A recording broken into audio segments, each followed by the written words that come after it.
Hi, I'm Danielle Cook and I want to welcome you to Cooking with the Cook Sisters, brought to you by the United States Botanic Garden.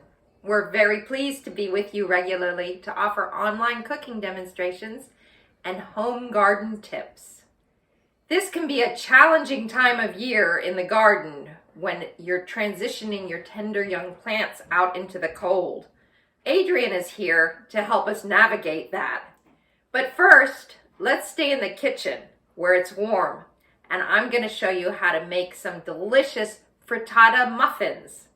Let's get cooking.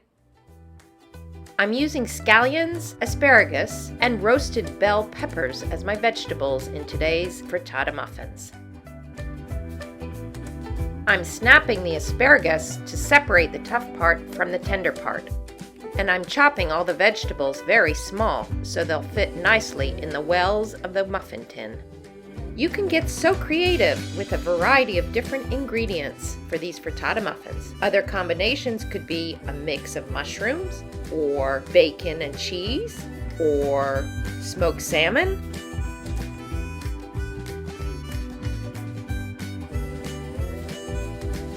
Melt a tablespoon of butter in a little olive oil and saute your vegetables gently. You'll need 2 cups of finely chopped vegetables.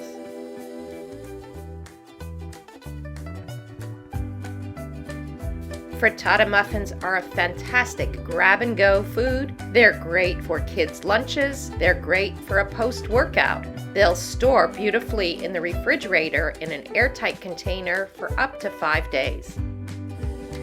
Now let's whisk our eggs and get the batter put together.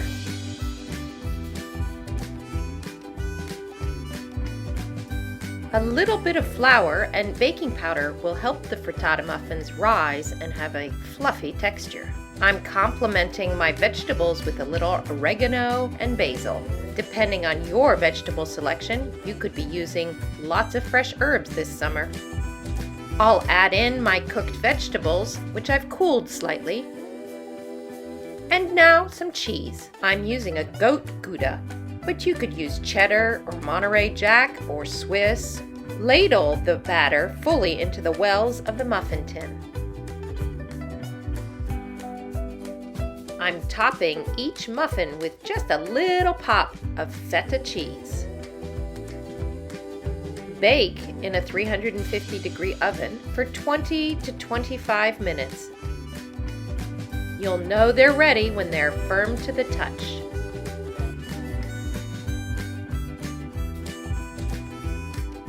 A silicone muffin pan makes easy work of removing the frittata muffins. A regular muffin tin works great as long as you butter each well very generously. Are you ready to leave the warm kitchen and head outside? Let's see what Adrienne has in store for us. Hi, I'm Adrienne. Welcome to my garden.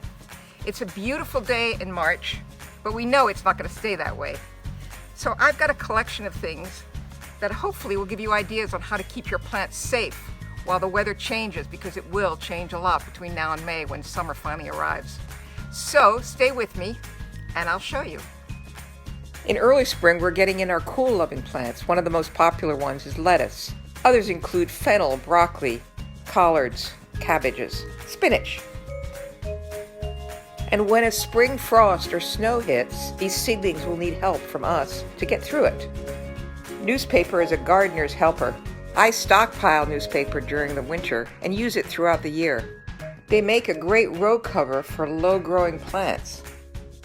Those boxes that collect at your front door, save a few of those. You'll find a use for them in the garden. They're great for protecting individual plants that you'll be putting in a little bit later in the spring. Things like tomatoes and peppers that prefer hot weather. I use earth staples, isn't that a great name, to secure my boxes. I keep a collection of these because they're useful for so many different things. For more durable protection that you can leave on your plants for several days or even a couple of weeks, a pop-up row cover like this one is great. Likewise, these durable garden cloches provide protection for individual plants, and they create a hothouse environment that accelerates growth. Well, hopefully that gets us ready for the upcoming changeable weather. Thanks for joining me today in the garden. Please come back next week. We're going to be doing a whole show about peas. Danielle's going to be doing a recipe, and I'm going to be planting peas. So see you then.